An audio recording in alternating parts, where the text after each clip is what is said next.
The euro area, economic weakness, poor competitiveness in industry, and allegedly cheap stocks that in fact are expensive because they destroy value. This is a warning sign for the United States and for every developed economy. Let's talk about the Eurozone and why it has so many weaknesses.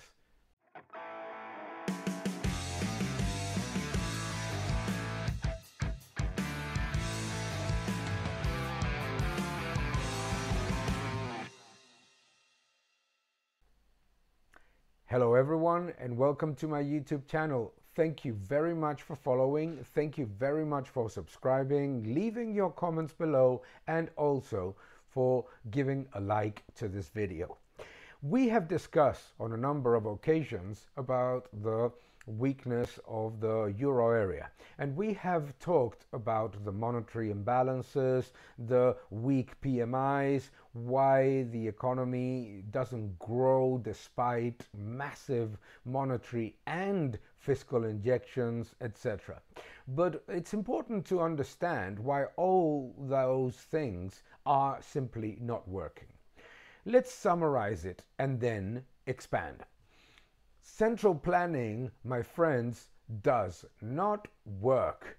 And the reason why the euro area continues to make the same mistakes over and over again and continues to deliver poor growth, high debt, higher unemployment than the United States and its comparables, and at the same time a weakening competitiveness in the industry is because of bloated government spending and central planning.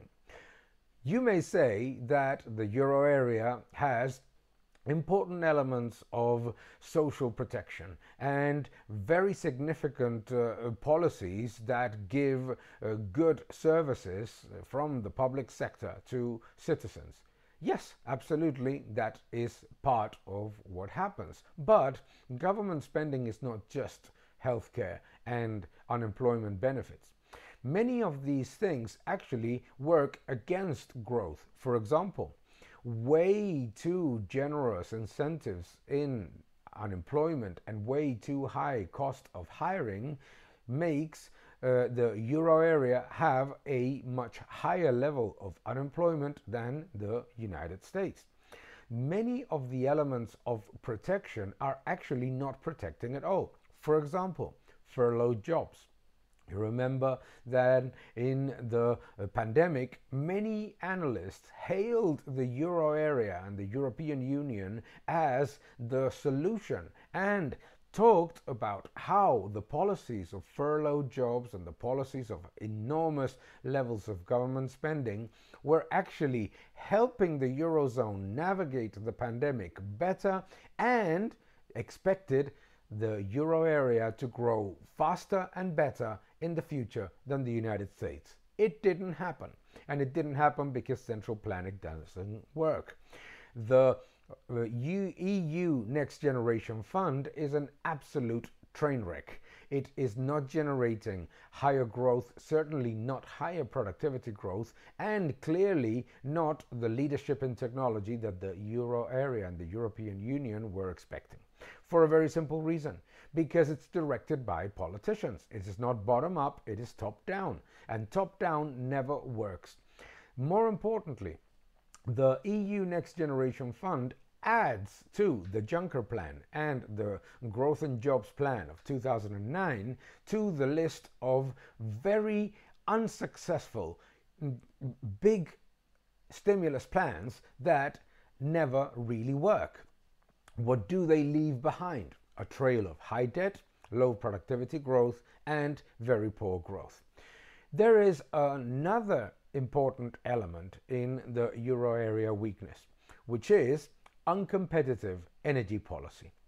The euro area and the European Union have this completely misguided CO2 permit system that is basically a taxation system by which governments collect more than 22 billion euro in taxes, but does nothing to really improve the situation of the European Union, and certainly is not helping it to decarbonize the economy.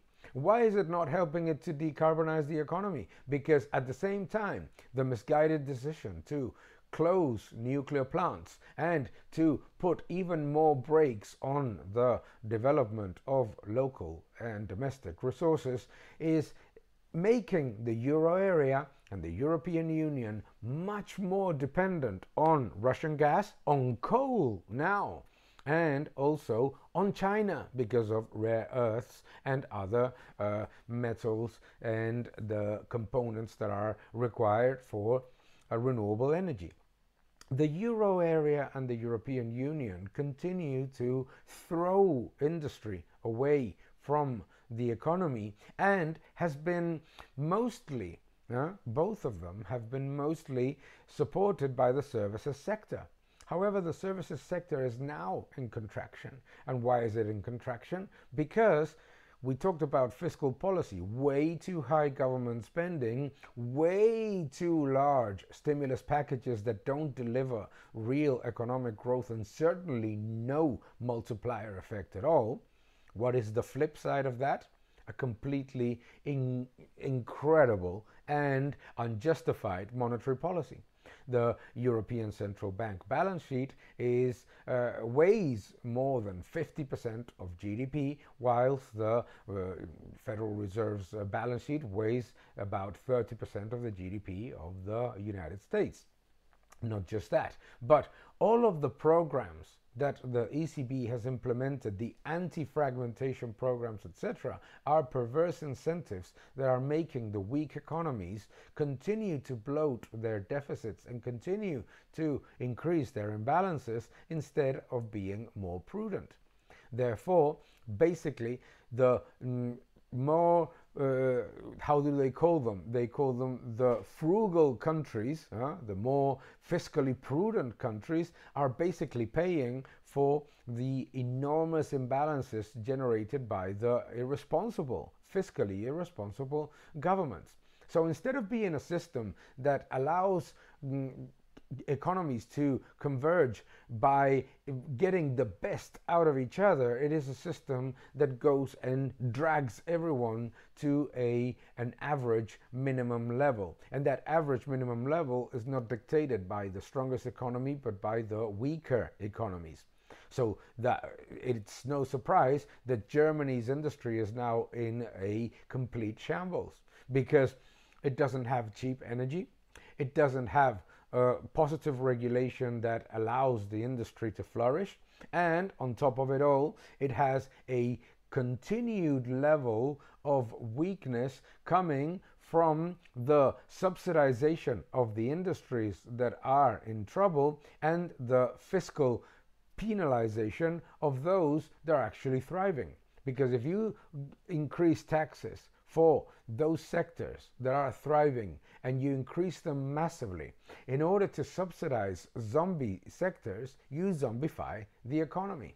That is what's happening in the euro area, and that is the reason why the stock market does not work as a defense in periods of weakness, and it doesn't work as a beta driver in periods of growth.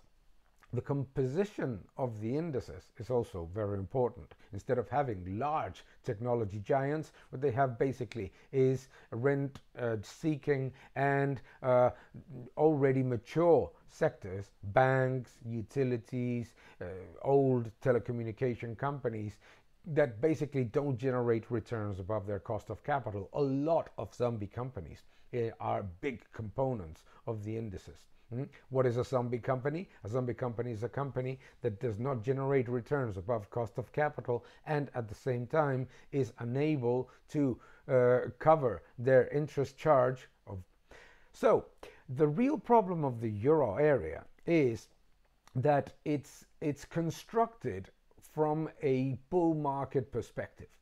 it is constructed with the view that the economy is going to grow forever and that fiscal imbalances are going to be washed out by a monetary policy that allows governments to take more time and continue to reduce their imbalances, and growth delivers some respite and improvement in debt. It doesn't happen.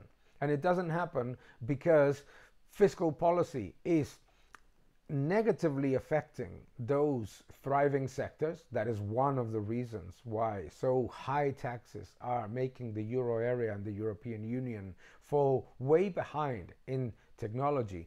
And on the other hand, the constant subsidization of zombie sectors, the so-called strategic sectors, generates a system of perverse incentives which is very similar to the one of governments, which is that those that are more irresponsible get the highest benefits of both monetary policy through the purchase of bonds and of fiscal policies through subsidies. So ultimately, the problem of the euro area is a constant negative incentive for productivity and a constant positive incentive to zombification. If you want to follow that policy, that is what you're going to get. That is what the United States is going to get, and that is what other developed economies are going to get. There is no competitive energy policy when governments are constantly destroying the possibility of improving the domestic resources and increasing the level of utilization of already competitive technologies.